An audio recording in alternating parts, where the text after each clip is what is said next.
Well, we had a busy week, didn't we? Last Sunday, I was in the kitchen making soup, and Jason was preaching, and the choir was singing, was it Berlioz? Is that what it was?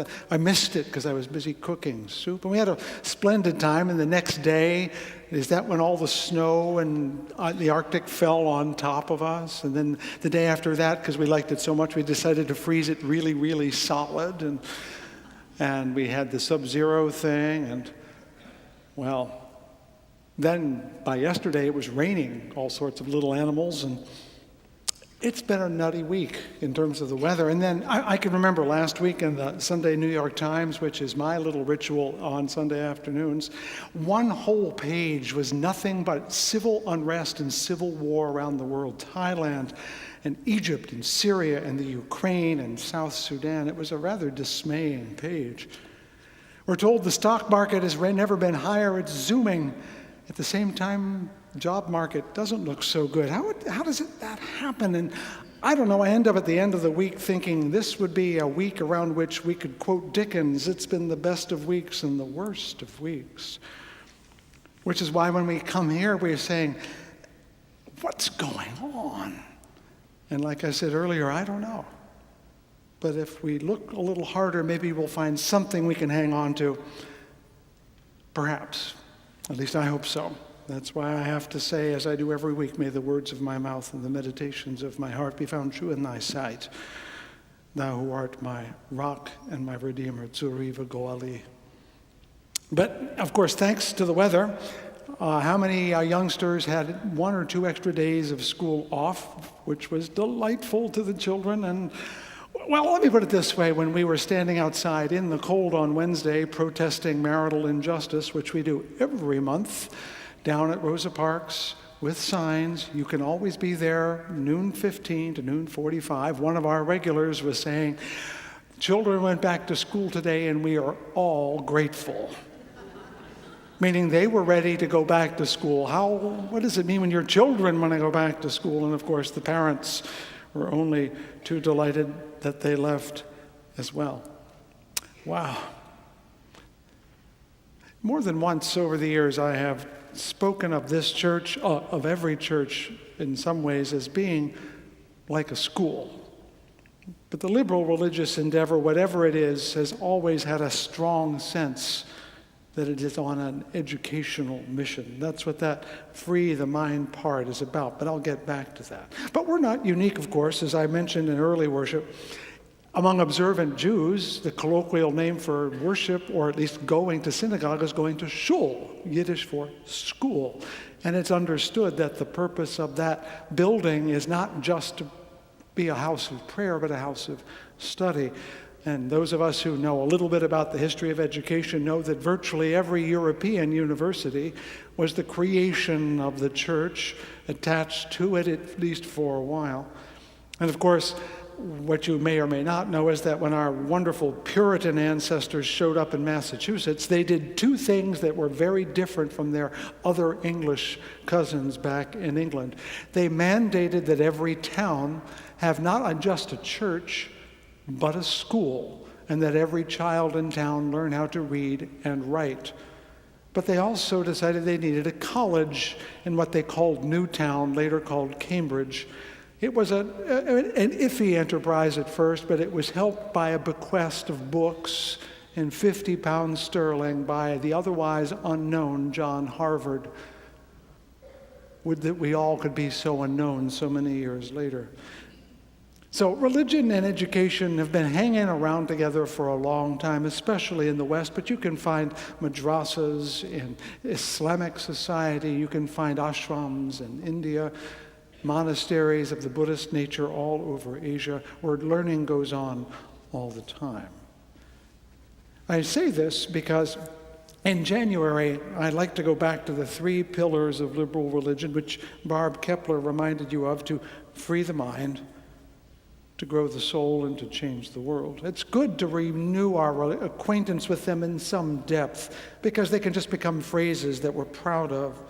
Because these are the things that do distinguish liberal from conservative religious bodies. For example, conservative religions often want to protect your mind from sinful thoughts or corrupting ideas, and so they say, don't study that over there. It's dangerous.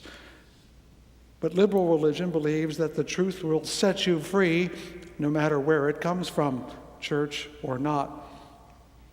Conservative religion wants to save your soul for the hereafter, and that's a noble enterprise, whether you believe in that or not. Liberal religion wants you to grow your soul right now, to help you uncover your light and let it shine in the world.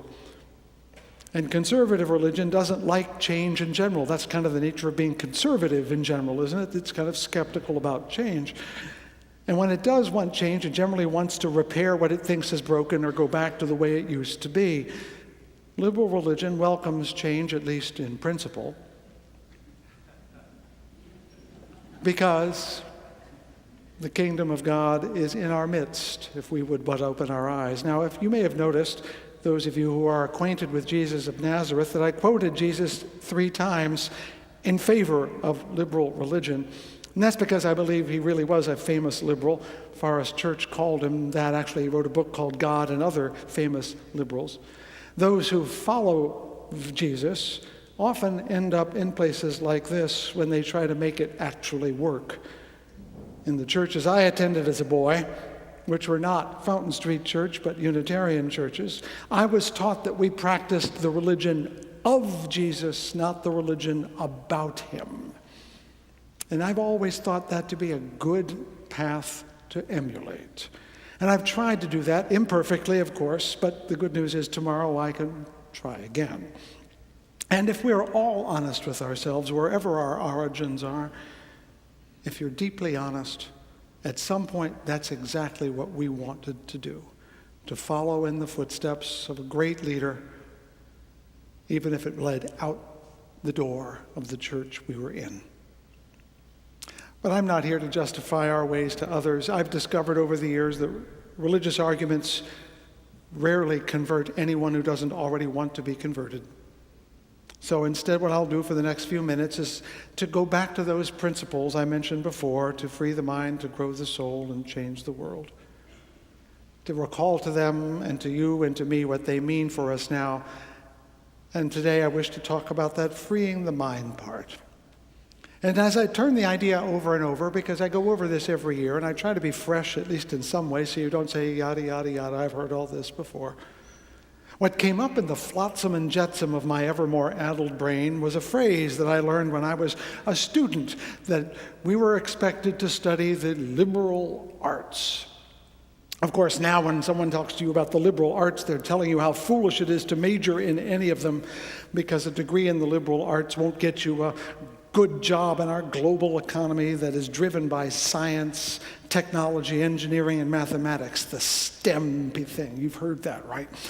I was at the mayor's State of the City address yesterday. He's a positive optimist about everything. It's very impressive, and I couldn't possibly do that job. I am full of admiration for him.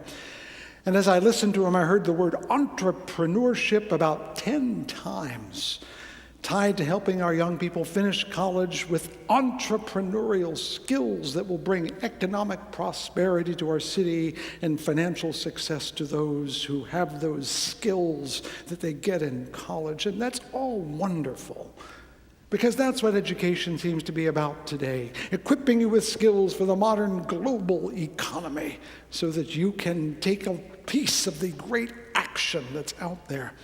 Conversely, for those of us who are liberal arts majors, Garrison Keillor reminds us of how foolish it is when he runs his fake commercials for POEM, the Professional Organization of English Majors, proving that a knowledge of grammar will save you even in this modern world. And of course, I've heard at least one person tell me that anyone who majors in philosophy today is likely to end up asking, why do you want fries with that?